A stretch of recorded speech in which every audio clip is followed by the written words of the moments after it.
Okay guys, so first off we get the standard gun itself with the stock that we were all talking about before.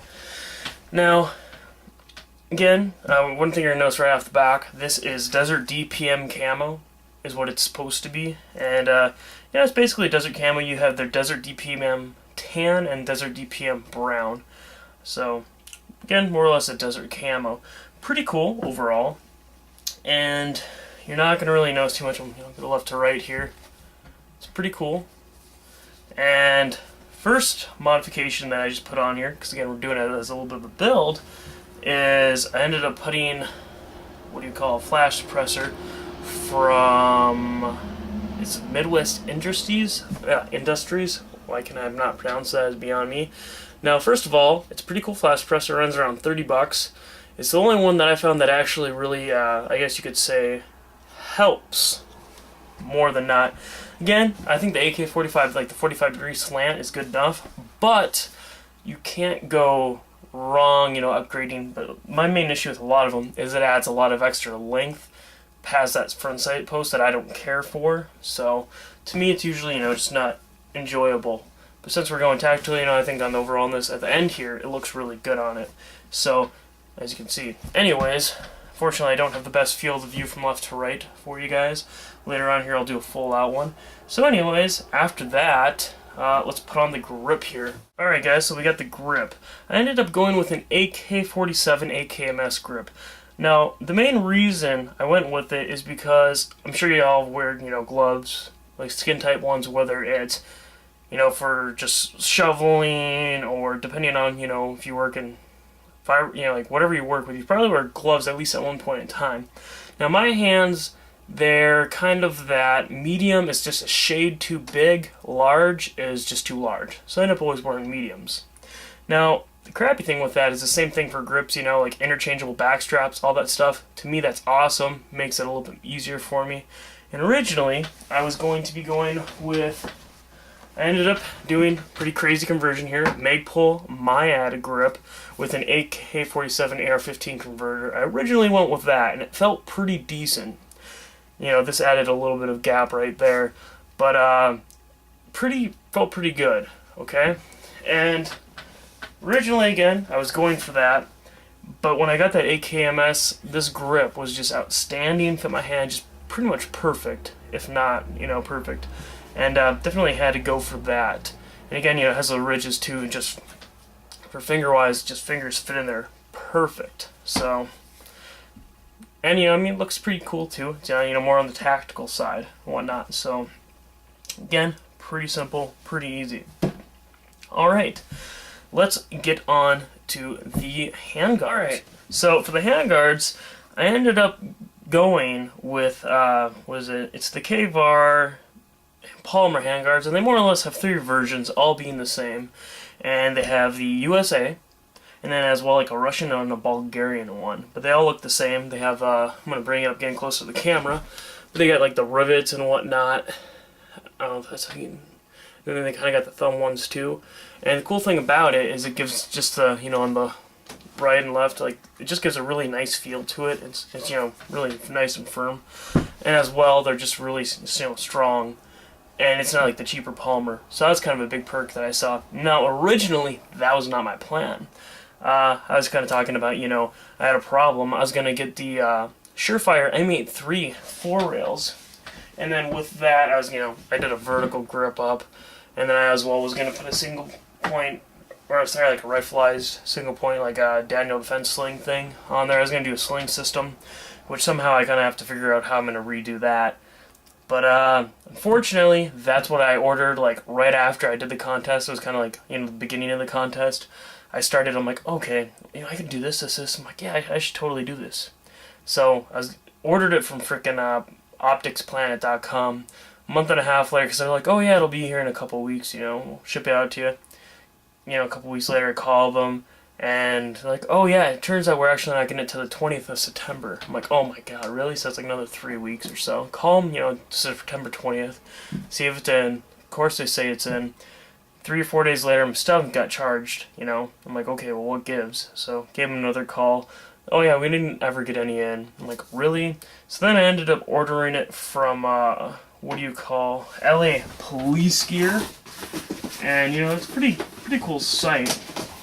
But I swear to God, like, I want to kill them too, because apparently they had them, and what do you call, they had it like listed as the AR-5, or the AK-5, and put it up there next to the camera. I was like, oh, okay, but it showed the actual, it's technically, again, the M83 rail, all that fun stuff, and, you know, it's like, whatever.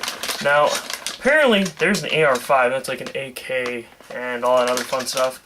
But you know, it had in the description, it had the AK-47, it had the exact, you know, listing description from surefire.com, which they don't sell them anymore because it's a discontinued item.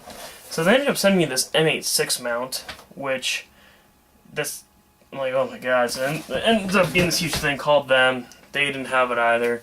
And that's why I ordered this KVAR stuff. You know, KVAR is a good company. Like them a lot. And I'm happy with it. I've seen them before, just never bothered to check them out. But, so anyways, that's why that whole thing kind of got messed up. And as well, you know, I popped in that picture there. I like the Surefire rails because, for one, you have enough rail space where you can mount a front grip a little bit further and then still use the handguards. I prefer the handguards on an AK, like the standard use. And vertical grips are obviously nice too, don't get me wrong. But I liked it because you have enough rail space, and as well, it's just a sick looking rail. So, unfortunately, for the time being, I have to go with this. Eventually, I'm assuming somebody will sell an AK with it, or sell them separately. That's when I'm gonna, you know, it might be a year or two down the line, I'm gonna eventually pick that up for it. So again, unfortunately, you know, whatever, but you gotta do what you gotta do. So, alright, now, obviously, what else we got here? Let's go on to optics. Okay, so what I got for scoping here is, again, I wasn't, you guys that have already watched it, you know, you've noticed that I have the KVAR quick detach scope mount. Now, again, I wasn't really going to, if I bought that quad rail, I wasn't going to, you know, mount the EOTech on there. I like the much more in the back than anything. And so basically, you know, ended up going with the KVAR. It's a great, strong, durable mount. And for optics itself, I ended up going with an EOTech. So let's throw that guy on here too. Right. So obviously as well, I went with the EOTech 552. Now, anyone that's wondering why that, you know, again, I think an AK is more of a close quarter combat weapon. You know, I mean, EOTechs are great for that. It, you know, still up to 100 yards, you can still shoot stuff pretty darn easily. So obviously, you know, good advantage there too. But it's just very easy to use, good, durable sight. So, you know, kind of cool part of the paint job on that as well. So, I think it turned out well. Something you will notice is when I did it, I only did the exterior shell, the front battery, and then the little lever. I didn't do, you know, the other parts to it, because when you slide this on and off, the outer shell casing, it's all really, really hard to take off and put on. And even though you can put it on from the rear or the front, I didn't want it scratching the heck out of that stuff. I didn't want to possibly get any on the lens. I mean, even though, again, you can take it all off, but, you know, like, doing this little area right here, that would have, you know, looked really off. So, again, not worth it getting on the lens. Even though you can tape that stuff off, when you actually have, like, some sort of scope, you can tape in internals and all that stuff, you know, it's much better. This is so awkward to do, figured it wasn't worth it. So, anyways, since the fact that I added, you know, obviously a red dot, and I'm trying to make this all tactical, I figured it'd be a good idea to put a cheek piece on now. So let's do it. And now for the last part, since obviously, again, we put the EOTech on there, I figured, well, I gotta have, you know, that cheek piece. It's definitely a must. And I ended up going with Tromix that they actually sell. So, they sell, I mean, obviously it's a Tromix stock. You need to have a Tromix probably make the cheek piece, since they're not, you know, not as widely found as things like an AR-15 stock. So, anyways, now, again, pretty cool, I think, the gun, you know, overall. Do a little bit of a turn this way. I think it looks kind of cool on this side with the whole, you know, thing going on.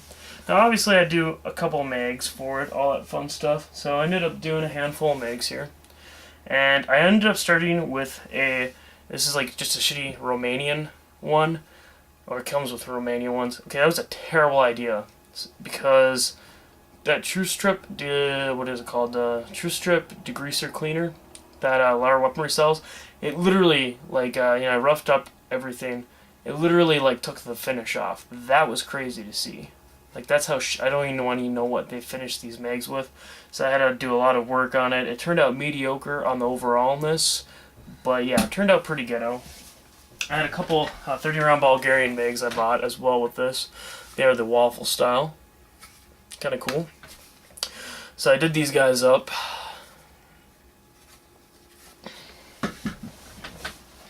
Did another 30-rounder. Now again, these things are just like rock solid in here too. So that's like the best part about it. Then, obviously you got to go a little bit extreme, and I bought a 40-rounder as well to do. So again, you definitely can't go wrong with that. So all in all, I think it's a pretty cool package. I mean, again, you still have a.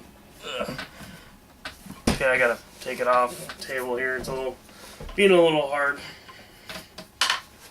But you still got that capability to go fold and all that stuff too. So I mean, definitely cool aspect with that. So anyways, I think it turned out pretty cool. Well, let me know what you guys think and all that other fun stuff. Let's do a one last kind of more of an outside view. And otherwise, thanks for watching.